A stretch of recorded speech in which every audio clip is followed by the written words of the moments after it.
ورسول فإن خير الحديث كتاب الله وخير الهدي هدي محمد صلى الله عليه وسلم وشر الأمور محدثاتها وكل محدثة بدعة وكل بدعة ضلالة وكل ضلالة في النار. أعوذ بالله من السميع العليم من الشيطان الرجيم. بسم الله الرحمن الرحيم. كل من عليها فان ويبقى وجه ربك ذو الجلال والإكرام. كل نفس ذائقة الموت وإنما توفون أجوركم بيوم القيامة فمن زحزح عن النار. हर क़िस्म जी हमद सना इबादत बंदगी आखाण वॾाई सना सारा उन जहाननि जे पालनहार अल्लाह जे लाइ जेको सारी कायनात जो खलकनहार खालिक आहे, ज़मीन आसमान जो रब आहे। बरादरान इस्लाम के सामने कुरान करीम जी आयत बयान कई। कुल्लु नफ्सिन ज़ाइक़तुल मौत व इन्नमा तुवफ़्फ़ौना उजूरकुम बियौमिल क़ियामह फमन ज़ुहज़िहा अनिन नार व उदख़िलल जन्नत फ़क़द फ़ाज़ व मल हयातुद दुनिया इल्ला मताउल गुरूर। हर शख्स के, हर इंसान के, हर सावारी शय के मौत जो मज़ो चखणो आहे। ही महीनो 12 रबीउल अव्वल जो चालू है इस्लामी,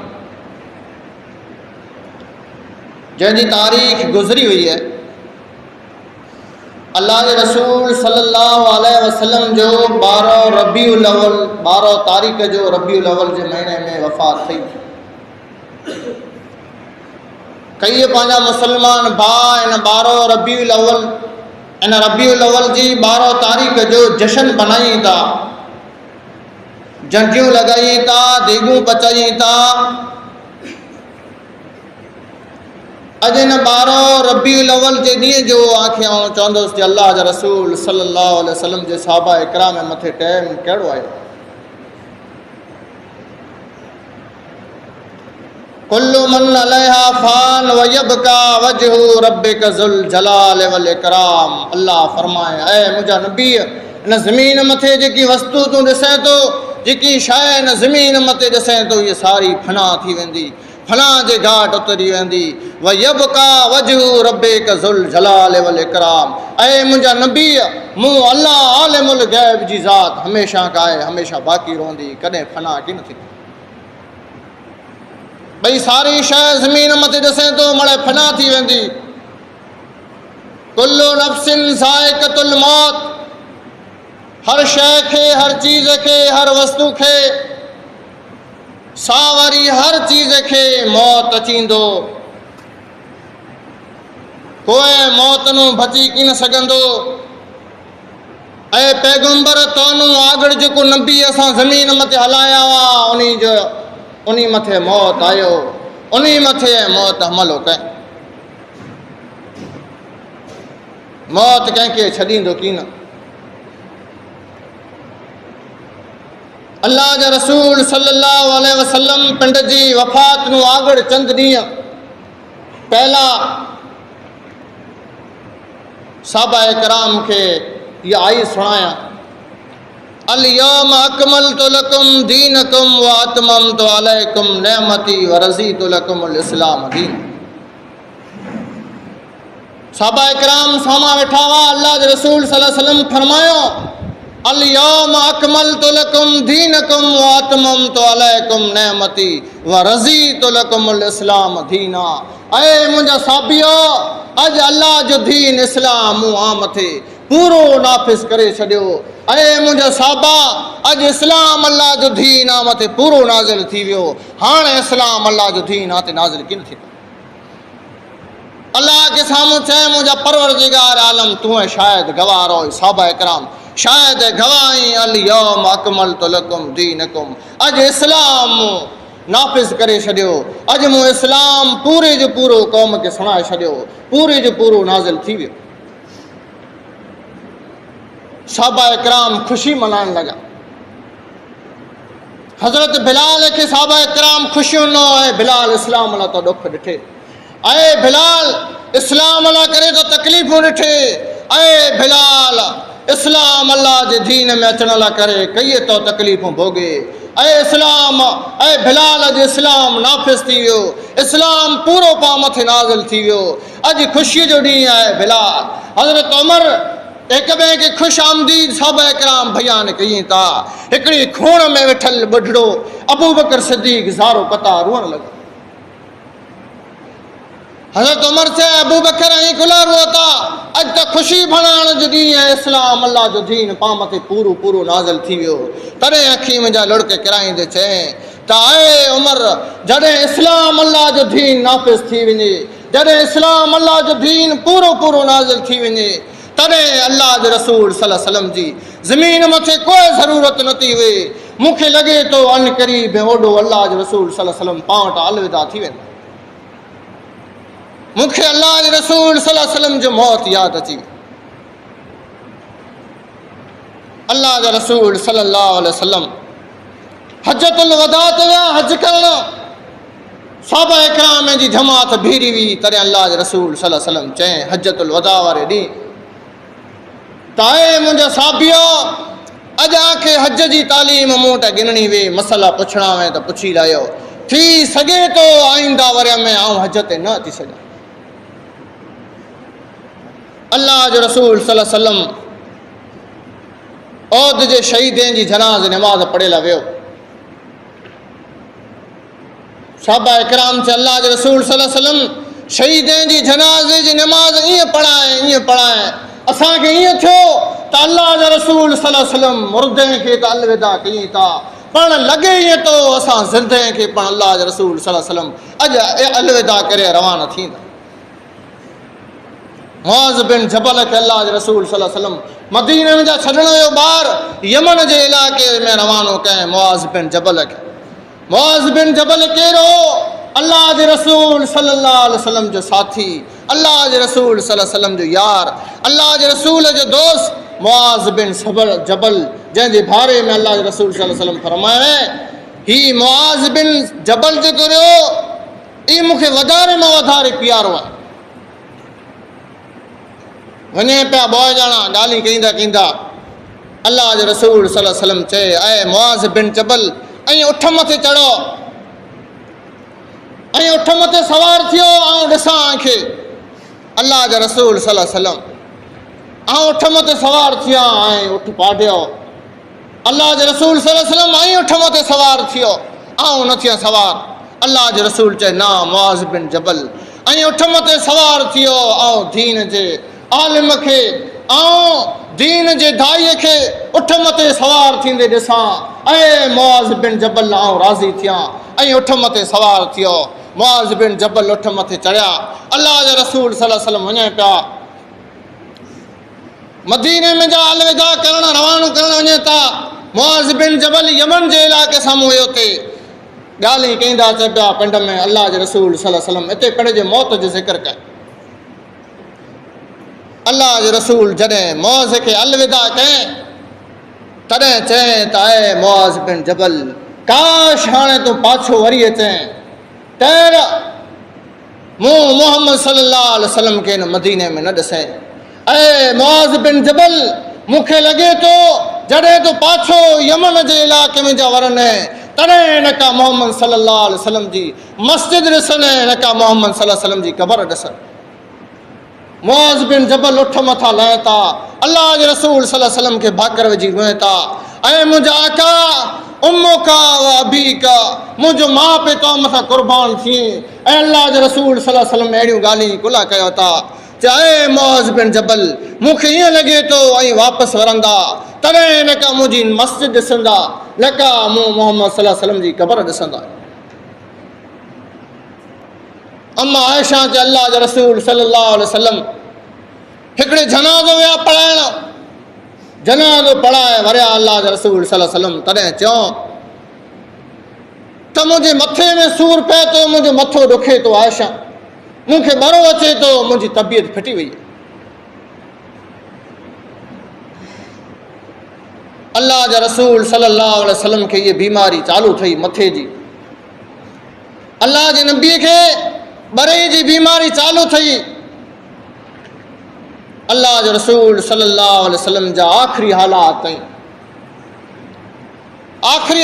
ऐं छैला हालात ऐं दुनिया में जा वञण जूं अल्लाह जा रसूल सल्लल्लाहु अलैहि वसल्लम तयारियूं कयूं। मस्जिद ताईं अचींदा हुआ। हिकिड़ो ॾींहुं बीमारी अहिड़ो हमलो कयईं अल्लाह जे रसूल सल्लल्लाहु अलैहि वसल्लम ते, अल्लाह जे नबी ॾांहुं उथिया जे न जेको नमाज़ ते वञी सघे। ॿी साहबा इकराम खे सॾु कयईं। अल्लाह जे रसूल हिकिड़े साहबी जे कंधे मथे हथु रखियईं, ॿिए जे कंधे मथे हथु रखियईं ऐं अल्लाह जे नबी जा पग ज़मीन ते ढिरबा आया पे। अल्लाह जे रसूल सल्लल्लाहु अलैहि वसल्लम उन हालत में मस्जिद ते आयो, नमाज़ पढ़े था। साहबा इकराम मणे वेठा हुआ। तॾहिं अल्लाह जो रसूल सल्लल्लाहु अलैहि वसल्लम टेक ॾेई दीवार खे चयईं, ऐं मुंहिंजा साबियो, अॼु आऊं मुंहिंजा अहसान चुकाइण आयो आहियां। अॼु कंहिंखे मूं कीअं चयो आहे त मूं वटि बदिलो गिनी सघे थो। मस्जिद भरी पई आहे साहबा इकराम। ज़रूरत कंहिंजी थिए जेको थिए चए अल्लाह जा रसूल आऊं बदिलो गिना थो। पैगंबर जी हालत ॾिसी त हिकिड़ो साहबी उथियो सिफ में जा। अल्लाह जा रसूल सल्लल्लाहु अलैहि वसल्लम हिकिड़े फिरा त जंग जे मैदान में सिफूं सिधियूं कराईंदे मूंखे चाब खाए वई। अॼु मुंहिंजी दिलि चए थी आउं तो वटां बदिलो गिने। मस्जिद में सुस्कीअ जी आवाज़ अचे पई, रुअण जी आवाज़ अचे पई। साहबा इकराम अल्लाह जे रसूल जी हालत ॾिसनि था, रुएं था, ज़ारो कता। उहो थियो शख़्स तरह सां हज़रत उमर चवनि था, अल्लाह जे रसूल जी अहिड़ी हालत आहे न तूं न अल्लाह जे रसूल सल्लल्लाहु अलैहि वसल्लम वटां बदिलो गिननि। चए त हा। उमर चए बदिलो मूं वटां गिन लाइ, अल्लाह जे रसूल वटां न गिन। अबू बकर चए यार करो कई तो बदिलो मूं वटां गिन लाइ, अल्लाह जे रसूल वटां न गिन। उहो शख़्स चए मूंखे अल्लाह जे नबी वटां बदिलो गिनणो आहे। अल्लाह जो रसूल चए मुंहिंजा साहबा वेही रहो। अल्लाह जो रसूल मूंखे चाबक से मारिया उन्हनि मुंहिंजे जिस्म मथे कुर्तो न हो। तुंहिंजे साहबा खे चओ अॼु मूंखे चाबक खणी ॾिए।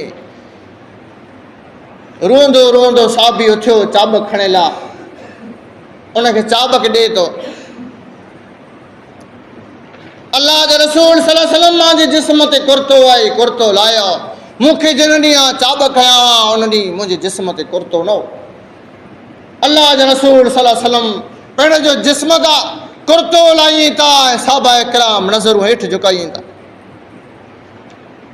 जॾहिं अल्लाह जे नबी पंहिंजे जिस्म तां कुर्तो लाथे तॾहिं उहो चाबक फिगाए अल्लाह जे नबी सल्लल्लाहु अलैहि वसल्लम जी मोहर नबूवत खे चुमण लॻो ऐं रुअण लॻो, ऐं पैगंबर मूंखे गुस्ताखी माफ़ करजो। अल्लाह जे रसूल सल्लल्लाहु अलैहि वसल्लम मूं तोड़ा कयो थी सघे थो मुंहिंजी वफ़ात थी वञे तो मुंदो तुंहिंजी मोहर नबूवत खे आउं चुमे लाहियां। अल्लाह जा नबी आउं मरी वञा क़यामत जो ॾींहुं अल्लाह मूंखे हिसाब किताब न गिने। अल्लाह मूंखे ॾाहिर खे जन्नत में रवानो करे छॾ। अल्लाह जा रसूल सल्लल्लाहु अलैहि वसल्लम घरे आया।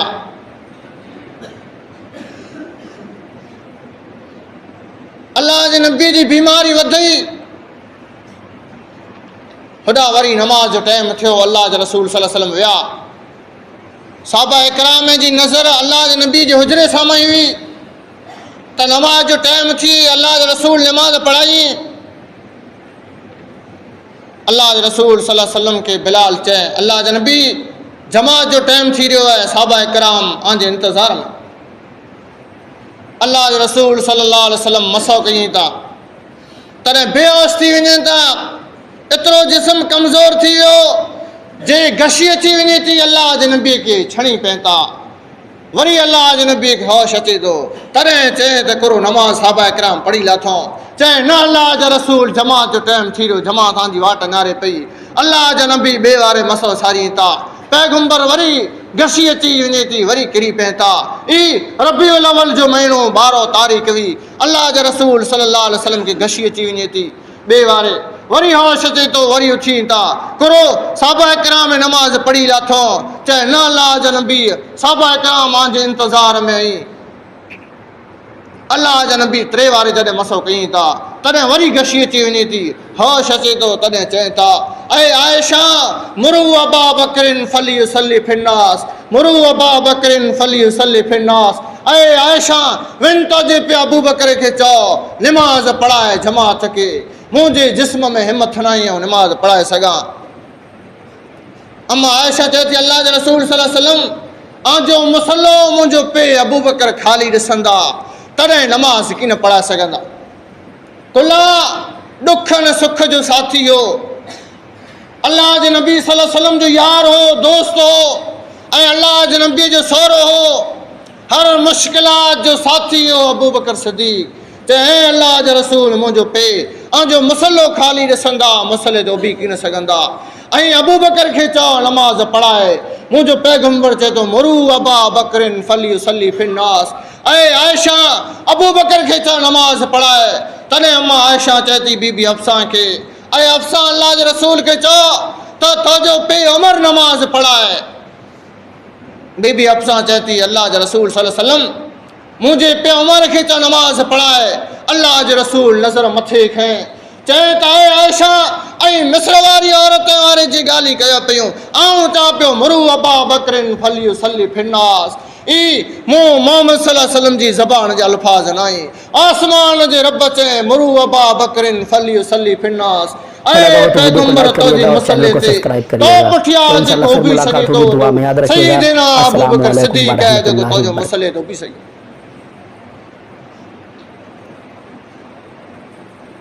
अल्लाह जे रसूल सल्लल्लाहु अलैहि वसल्लम चयो अबू बकर नमाज़ पढ़ायो। सईदना अबू बकर सिद्दीक़ मुसले मथे आया, सहाबा किराम में ॾिठो त अल्लाह जे रसूल सल्लल्लाहु अलैहि वसल्लम नमाज़ ते न आया ऐं नमाज़ न पढ़ायो। कुरो ॻाल्हि आहे भला वेही रहो पुछा कयो, मणे सहाबा मस्जिद में वेही रहिया। अल्लाह जे रसूल सल्लल्लाहु अलैहि वसल्लम जो घर आड़ मथियो मस्जिद नबवी जी। अल्लाह जे रसूल सल्लल्लाहु अलैहि वसल्लम सुता पिया आहिनि, घर में लेटिया पिया आहिनि, हिकिड़ो टप भरियल आहे पाणीअ जो जंहिंमें जा मोड़ मोड़ अल्लाह जे रसूल सल्लल्लाहु अलैहि वसल्लम हथ बोए बोड़े ऐं पंहिंजे मुंहं मथां फिरी पिया। वरी अल्लाह जे रसूल सल्लल्लाहु अलैहि वसल्लम चए पिया अल्लाहुम्मा बिर रफ़ीक़िल आला बलिर रफ़ीक़िल आला। ऐं आसमान जा रब अल्लाह आऊं तोसां मिलणु चाहियां थो। जॾहिं बीमारी वधी वई तॾहिं चए त मुंहिंजी धीअ फातिमा खे सॾु करायो, मुंहिंजी धीअ खे कोठे अचो। फातिमा वई अल्लाह जे रसूल सल्लल्लाहु अलैहि वसल्लम वटि आटो ॾियणु। जॾहिं अल्लाह जे नबी जूं जियूं अल्लाह जे नबी अचींदियूं तॾहिं अल्लाह जे नबी सल्लल्लाहु अलैहि वसल्लम मथे उभी ऐं मरहबा चवंदा हुआ, मथे उथी वेंदा हुआ, मथे ते हथु रखंदा हुआ। अल्लाह जे नबी पंहिंजी आड़ ते विहारींदा हुआ, मोहबत जूं ॻाल्हियूं कईंदा हुआ। जॾहिं फातिमा वई ॾिठे तॾहिं चए त ऐं मुंहिंजा पेर तुंहिंजी अहिड़ी हालत। अल्लाह जे नबी उथिया पण उथी न सघिया, बीमारी वधी वई।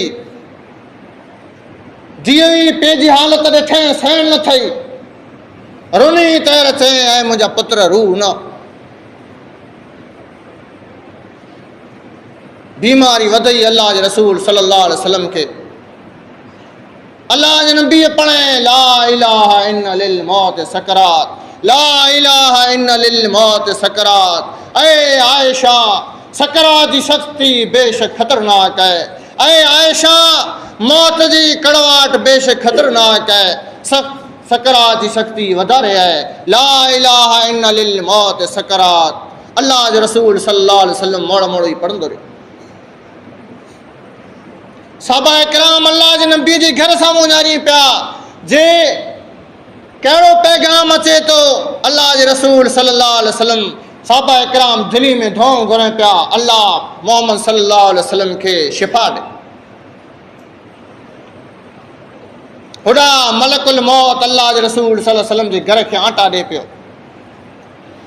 अम्मा आयशा त जॾहिं अल्लाह जे नबीअ खे बीमारी थींदी हुई या कंहिंखे कीअं थींदो हो, को धम कराइण अचींदो हो त अल्लाह जो नबी सल्लल्लाहु अलैहि वसल्लम हथ ईअं मथे खणंदा हुआ ऐं कंहिंखे भीड़ा विझंदा हुआ या धम कंदा हुआ त को सूरूं पढ़ंदा हुआ अलाह जो रसूल सल्लल्लाहु अलैहि वसल्लम, पोइ अलाह जा नबी उन मथे फूक ॾींदा हुआ।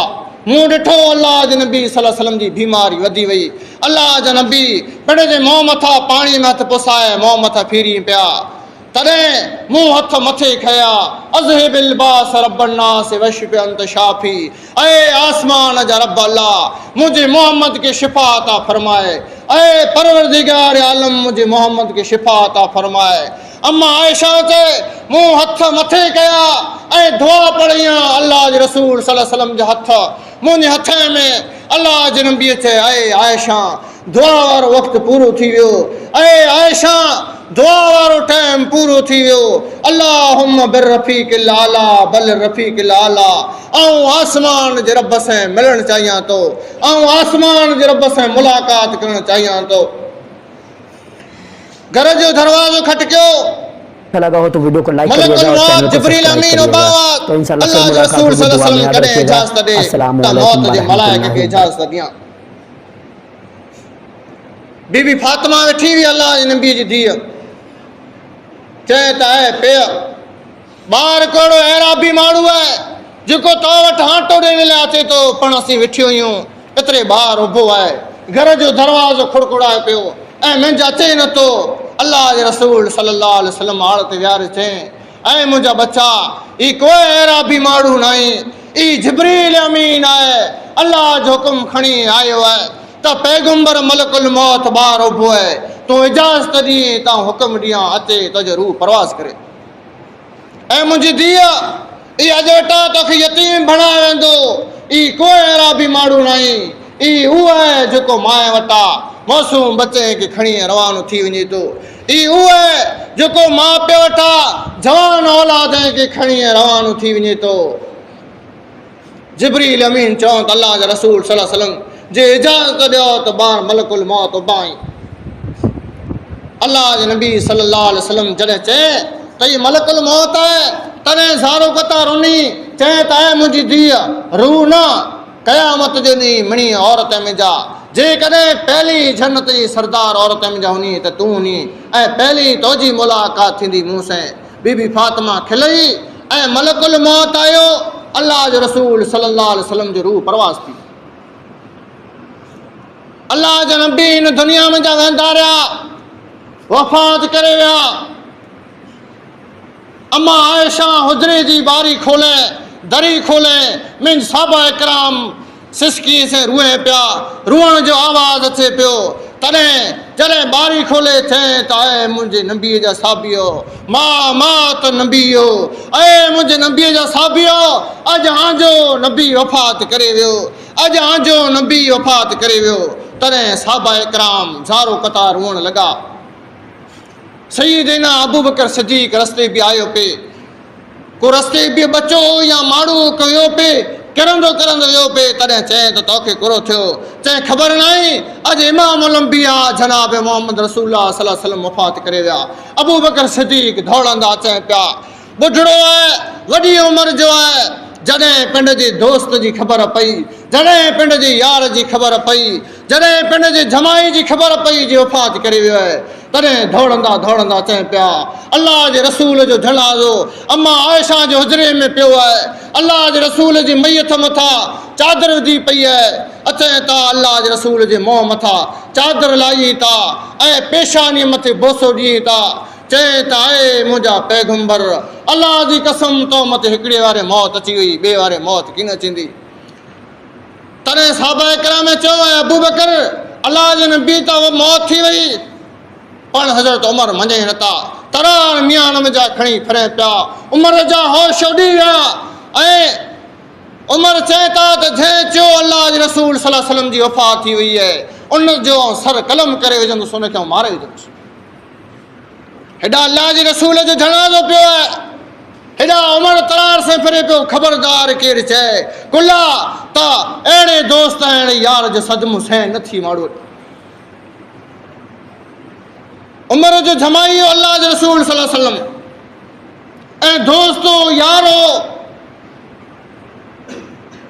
तरार खणी ॿार फिरे पियो ख़बरदार केरु चए अल्लाह जे रसूल वफ़ात थी वियो त उनखे मारे विझंदो सर कलम करे विझंदो अबू बकर चए ऐं उमर अल्लाह जे रसूल वफ़ात करे वियो चए अबू बकर इहा ॻाल्हि न कर चए तो वटि को दलील आहे जे अल्लाह जो रसूल न ई वफ़ात करे वियो चए न अबू बकर मूं वटि कोई दलील न आहे मस्जिद नबवी में मड़े साहबा इकराम बेरा थिया अबू बकर मिंबर मथे चढ़िया ऐं चयो मन कान मिनकुम याबुदो मन कान याबुदो मिनकुम मुहम्मदन फ़इन्न मुहम्मदन क़द मात ऐं साबियो जेको अल्लाह जे रसूल जी इबादत करे थो अल्लाह जे रसूल जी वफ़ात करे हीअ आयत हैर नाज़िल थी आहे अल्लाह जे रसूल जी जेको इबादत करे थो अल्लाह जो रसूल वफ़ात करियो जेको अल्लाह आलिमुल गैब जी इबादत करे थो अल्लाह हमेशह काए हमेशह रहंदो अल्लाह जी ज़ात हमेशह बाक़ी रहंदी कॾहिं फना किन थींदी हज़रत उमर तरान मियान में हुजनि था अबू बकर खे भाकर विझी रोए था ऐं मुंहिंजा भाउ अबू बकर बेशक ही आयत हैर नाज़िल थी आहे मूंखे हिन आयत जी ख़बर न हुई तरार मियान में जी भाकर विझी रोए था ऐं अबू बकर अॼु यार पंहिंजो जुदाई करे वियो ऐं अबू बकर काश हिन जॻह मथे अमीरुल मोमिनीन वफ़ात करे वञे हा मोहम्मद सल्लल्लाहु अलैहि वसल्लम जी जुदाई मूं वटि सहन नथी थी ऐं अबू बकर काश जेकॾहिं आऊं मरी वञा हा अल्लाह जे नबी जी जुदाई पाण सहन कीन थींदी होॾा अल्लाह जे नबी जो बांगो बिलाल मदीनो छॾे मके रवानो थी थो तॾहिं ख़बर पए थी ऐं अबू बकर बिलाल मदीनो छॾे वञे थो अबू बकर विया बिलाल मदीनो कुला छॾिया था चए त ऐं अबू बकर अल्लाह जे नबी जो शहर छॾणु मूंखे नथो अचे पर जंहिं घटी गली मां बिलाल मटंदो उन मां अल्लाह जे रसूल सल्लल्लाहु अलैहि वसल्लम सामा हूंदा मूंखे सामा अचींदा हुआ ऐं ॾिसंदुसि अॼु मूंखे मदीने में मज़ा नथी अचे ऐं मदीनो छॾे रवानो थियां थो अबू बकर चए थो न बिलाल मदीनो छॾे न वञ तूं चए अबू बकर तो मूंखे हिकिड़े भेरा आज़ादु कराए वे ऐं तुंहिंजो ग़ुलाम आहियां का आज़ादु आहियां चए बिलाल कहिड़ियूं ॻाल्हियूं कई तोखे त मूं कॾहिं आज़ादु करायो तूं आज़ादु आहीं ऐं अबू बकर आज़ादु माण्हू पंहिंजी मर्ज़ी जो मालिक वे थो आऊं वञा थो मदीनो छॾे तॾहिं अबू बकर सिद्दीक़ हथ वधाइनि था ऐं बिलाल अॼु मदीने में क़यामत सुगरा क़ाइमु थी वई आहे ऐं बिलाल ऐं केतिरे खे संभालियां अॼु मिड़ी माण्हूअ जा होश होॾिया पिया आहिनि अल्लाह जे रसूल जी वफ़ात थी वई आहे ऐं बिलाल भलाई कर तो अॻे हथ जोड़ियां मदीनो छॾे रवानो न थी साहबा इकराम बयान कयूं था साहबा जी त इहा हालत हुई पण अल्लाह जे रसूल सल्लल्लाहु अलैहि वसल्लम जी उठड़ी जंहिं मथे अल्लाह जे रसूल सल्लल्लाहु अलैहि वसल्लम सवार थींदा हुआ उहो लिखम मस्जिद साम्हूं वञे लिखम अल्लाह जे रसूल सल्लल्लाहु अलैहि वसल्लम जे घर साम्हूं वञे लिखार वरी मस्जिद साम्हूं अचे ऐं मोह मथे करे रुए पई साहबा इकराम चयोसि घाह ॾियूं त उठड़ी घाह न खाए जनावर उठड़ी घाह न खाए ऐं पाणी ॾियूं त पाणी उठड़ी न पीए अल्लाह जे रसूल सल्लल्लाहु अलैहि वसल्लम पुठिया उठड़ी 13 या 14 ॾींहं हुई 13 या 14 ॾींहं पुठिया अल्लाह जे नबीअ जी मौत जे ग़म में उठड़ी अल्लाह जे रसूल सल्लल्लाहु अलैहि वसल्लम जी पण मरी वई घर साम्हूं वञे नारे मुंहिंजो सवार नथो ॾिसे मस्जिद साम्हूं अचे त अॼु मुंहिंजो सवार नज़र नथो अचे केॾा वियो अल्लाह जा रसूल सल्लल्लाहु अलैहि वसल्लम जो जनाज़ो खणी पोइ इख़्तिलाफ़ थियो त जनाज़ो केरु पढ़े पाणी केरु ॾे जनाज़े खे अल्लाह जे नबी जो काका ई हज़रत अली हो अल्लाह जे नबी जो काको हज़रत अब्बास हो ॿिया साहबा इकराम हुआ अल्लाह जे नबी जनाज़े खे पाणी ॾिनो चयो त हाणे जनाज़े खे गुसल त ॾियणो पण भला कपिड़ा लायूं क न लायूं कपिड़ा लाए गुसल ॾियणो क ईअं ॾियणो तॾहिं सईदना अबू बकर सिद्दीक़ वेठा हुआ ऐं ओचती बेहोश थिया ऐं जॾहिं होश आयो तॾहिं चए त अल्लाह आलिमुल गैब मूंखे सम्झाए जे पैगंबर खे जॾहिं गुसल ॾियो तॾहिं कपिड़ा न लायो कपिड़े सूधो अल्लाह जे नबी सल्लल्लाहु अलैहि वसल्लम खे गुसल ॾियो पैगंबर खे गुसल ॾिनो चऊं त हाणे जनाज़ो केरु पढ़ाईंदो चए त जनाज़े ते केरु इमाम अल्लाह जे नबीअ जे ते न आहे अल्लाह जे नबीअ ता सो असां जे जॾहिं मुंहिंजी वफ़ात थी वञे तॾहिं मूं ते कोई जनाज़ो न पाड़े पहली मर्द अचनि दुरूद पढ़ंदा हलिया वञे पोइ बचा अचनि पोइ ग़ुलाम अचनि सभु को अची ईंदो सफ़ूं बणाईंदो ऐं दुरूद पढ़ंदो ऐं वेंदो रहे मूं मथां पोइ जनाज़ो किथे दफ़न करणो तॾहिं अबू बकर चए अलाह जे नबीअ ॾांहुं मूं सो अलाह जे नबीअ चए जिते नबीअ जी वफ़ात थी उते अलाह जे नबीअ खे दफ़न करणो त अलाह जे नबीअ जी वफ़ात थी आहे अम्मा आयशा जे हुजरे में अलाह जे रसूल सल्लल्लाहु अलैहि वसल्लम खे हिते दफ़न कयो ऐं जॾहिं दफ़न करे साहबा इकराम वरिया तॾहिं बीबी फातिमा चए त आहे अनस बिलाल किथां अचो था चए त आहे बीबी फातिमा अलाह जे रसूल सल्लल्लाहु अलैहि वसल्लम खे दफ़न करे वरियो दफ़न करे वरिया आहियूं चए त भला आमे हेॾी कॾहिं वटा हिमत अची वई आहे जंहिं पैगंबर जे ॿोल मथे लबैक चई उथंदा हुआ अॼु उन जे जिस्म मथां मिटी वारे आया जंहिं नबीअ सवाइ रही की न सघंदा हुआ लिखार अॼु उन जे जिस्म मुबारक खे दफ़न करे आया तॾहिं रोई करे चए त आहे अलाह जे नबी सल्लल्लाहु अलैहि वसल्लम जी नियाणी मौत मिणी मथे अचींदो मौत कंहिंजो हया शर्म की न कंदो मौत पैगंबर मिणी मथे आयो इब्राहिम अलैहिस्सलाम जहिड़ा वञी अलाह से मिलिया नूह अलैहिस्सलाम जहिड़ा अलाह से मिलिया ऐं अलाह जे रसूल सल्लल्लाहु अलैहि वसल्लम जी नियाणी अलाह जे रसूल मथे पण मौत आयो ऐं मौत पाण मिणी मथे अचींदो मौत कंहिंखे किन छॾींदो जंहिं मौत नूं अॼु गफ़लत में फिरूं पिया जेको मौत यादि न आई ई मौत कंहिंखे किन छॾींदो गमे हेॾा पाण भॼी वञो मौत कंहिं हालत में अचींदो कॾहिं छॾण वारो न आहे पिंड जी मौत जी तयारी कयो जंहिं मौत इमाम अलंबिया जनाब मोहम्मद रसूलुल्लाह सल्लल्लाहु अलैहि वसल्लम खे न छॾे ई मौत न आंखे छॾींदो न मूंखे छॾींदो मौत कंहिंजो हया शर्म न कंदो मौत ईसा अलैहिस्सलाम मथे पण अचींदो क़यामत खे नज़दीक क़यामत खे ओॾो जॾहिं नाज़िल थींदो ईसा अलैहिस्सलाम तॾहिं मौत उन जो हया शर्म किन कंदो पाण खे खपे त पाण मौत जी तयारी कयूं जीअं मल्हा साहिब पिंड में शहर में चए वलियूं पवनियूं पटन वलर चरंदा वलारन में तुंहिंजे मरण पुठिया वली ईअं जे पटे ते पयूं हूंदियूं ऐं वलर वलारन में चरंदा पिया वलियूं पवनियूं पटन वलर चरंदा वलारन में चढ़ी घोड़े मथे घोटिया घुमण गुलज़ार पिया ईंदा चढ़ी घोड़े मथे घोटिया